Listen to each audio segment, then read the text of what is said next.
আসসালামু আলাইকুম। আজকে আমি একটি অনন্য সাধারণ একটি কচুর রেসিপি নিয়ে আসলাম। এই কচু যে খাবেন সে তার প্রেমে পড়ে যাবেন। প্রথমে আমি এখানে পানি কচু নিয়েছি। কচুগুলোকে আমি গোল গোল করে কেটে তারপরে কাঁটা চামচ দিয়ে ভালো করে কেচে নিয়েছি। একটা একটা করে আপনারা এভাবে ছিদ্র করে নেবেন এবং আমি পানি দিয়ে এবার ধুয়ে নিচ্ছি। ভালো করে ২-৩ বার ধুয়ে তারপরে আমি এগুলোকে লবণ হলুদ মেখে নিব।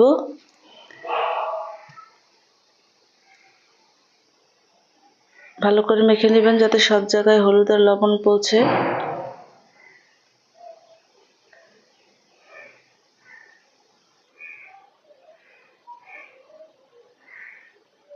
মাখানো হয়ে গেলে আমি ফ্রাই প্যানে তেল গরম দিব এবং আমি কচুগুলোকে বাদামি করে ভেজে নিব।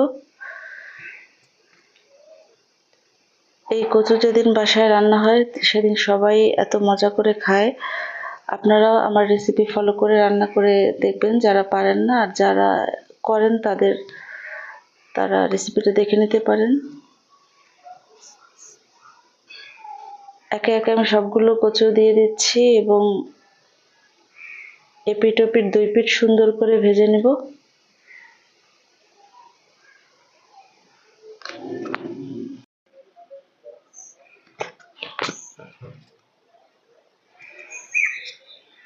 একে একে আমি সবগুলো কচু ভেজে নিচ্ছি এবং এপিঠ ওপিঠ উল্টে সুন্দর করে ভেজে নিচ্ছি। রান্না শুরু করার আগে আমি সবাইকে, যারা এখনো আমার চ্যানেলটি সাবস্ক্রাইব করেননি, প্লিজ সাবস্ক্রাইব করে নেবেন এবং পরবর্তী ভিডিওর জন্য আপনি বেল বাটনে ক্লিক করে রাখবেন।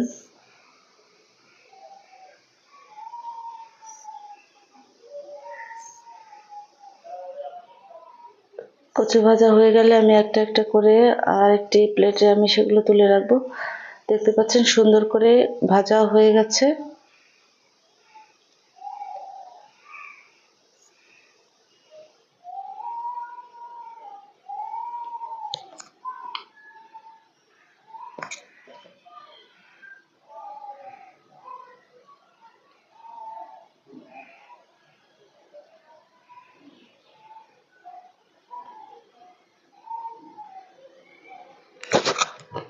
বাকি কচুগুলো আমি ভেজে নিয়েছি। এবার আমি এখানে অর্ধেকটা নারকেল কুড়িয়ে নিয়েছি এবং এটাকে আমি ব্লেন্ড করে নারকেলের দুধ করব। কেউ চাইলে নারকেল বাটাও দিতে পারেন, আর নারকেল খেতে না চাইলে নাও দিতে পারেন। এবার আমি কতটুকু চিংড়ি মাছ হলুদ লবণ মেখে তেলে ভেজে নিব। এখানে আমি ছোট সাইজের চিংড়ি ইউজ করেছি, কেউ চাইলে বড় বা মাঝারি যে কোনো সাইজের চিংড়ি ব্যবহার করতে পারেন। হলুদ লবণ দিয়ে মেখে আমি ফ্রাই প্যানে চিংড়ি মাছগুলো বাদামি করে ভেজে নেব।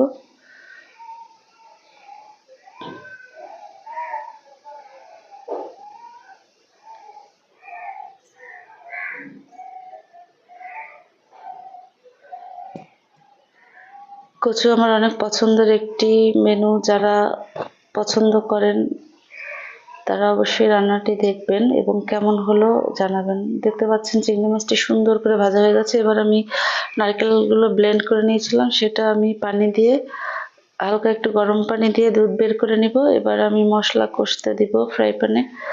প্রথমে তেল দিয়ে দিচ্ছি, তারপরে পেঁয়াজ কুচি দিলাম, কাঁচামরিচ দিলাম ৮-১০টি, ভেজে নিয়ে তারপরে আমি মশলা দিয়ে দিব।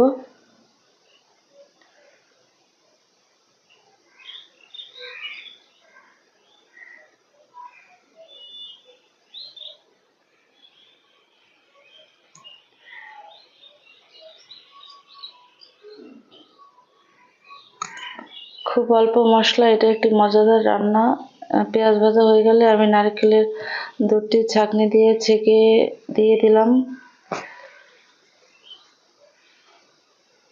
এবং এখন আমি হলুদ মরিচ এবং লবণ এগুলো দিব। বেশি কিছু মশলা আমি দিব না, তাহলে চিংড়ি মাছের ফ্লেভারটা থাকবে না এবং নারকেল দুধ আর চিংড়ি মাছ মিলে একটা সুন্দর ফ্লেভার তৈরি হয়, যেটা অন্য কোনো মশলা দিলে ওই ফ্লেভারটা আসবে না। হলুদ মরিচ আর লবণ দিয়ে আমি ভালো করে কষিয়ে নিচ্ছি এবং কষানোটা অবশ্যই ভালো হতে হবে। যত বেশি কষাবেন যে কোনো তরকারি আপনার কষানোর উপর তার মজা ডিপেন্ড করে। যতক্ষণ না তেল বের হয়ে আসছে আমি কষিয়ে নিব।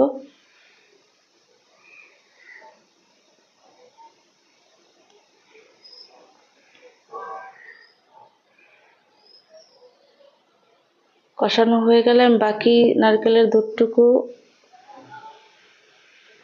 কড়াইয়ে দিয়ে দিব এবং সিদ্ধ হতে যদি আরো পানি অ্যাড করতে হয় তাহলে অ্যাড করব। নারকেলের দুধ এবং পানি বলক এসে গেছে, এবার আমি চিংড়ি মাছগুলো দিয়ে দিচ্ছি। এটা ফুটে উঠলে তারপরে আমি ভেজে রাখা কচুগুলো দিয়ে দিব।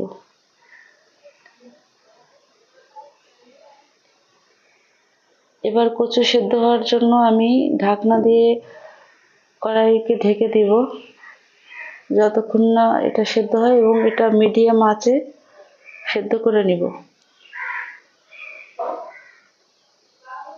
ভাজার ফলে অনেকটাই সেদ্ধ হয়ে গেছে, তারপরে বাকি যেটুকু সেদ্ধ সেটা এই নারকেলের দুধে এবং পানিতে সেদ্ধ হয়ে যাবে।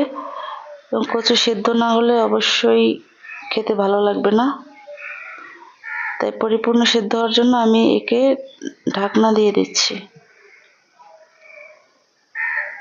ঢাকনা দিয়ে আরো 20 থেকে 25 মিনিট আমি রান্না করে নিব মিডিয়াম লো আছে। আমার রান্না হয়ে গেছে। 25 মিনিট পরে রান্নার চেহারাটা এমন এসেছে, দেখতে পাচ্ছেন কতটা সুন্দর কালার এসছে। এবং আপনারা এই রেসিপি ফলো করে রান্না করে দেখবেন এবং আমাকে জানাবেন কেমন হলো। দেখতে পাচ্ছেন যে কত সুন্দর একটি কালার এসছে এবং খেতেও ততটা মজা হয়েছিল। আমার রেসিপি ফলো করে রান্না করে দেখবেন। যদি ভালো লেগে থাকে অবশ্যই কমেন্টে জানাবেন এবং সবাই আমার জন্য দোয়া করবেন। এবং আমার চ্যানেলটি যারা সাবস্ক্রাইব করেননি অবশ্যই সাবস্ক্রাইব করে পাশে থাকবেন। সবার সুস্থতা কামনা করে নেক্সট ভিডিও দেখার আমন্ত্রণ জানিয়ে আমি আমার ভিডিও রান্না শেষ করছি। ভালো থাকবেন। আল্লাহ হাফেজ।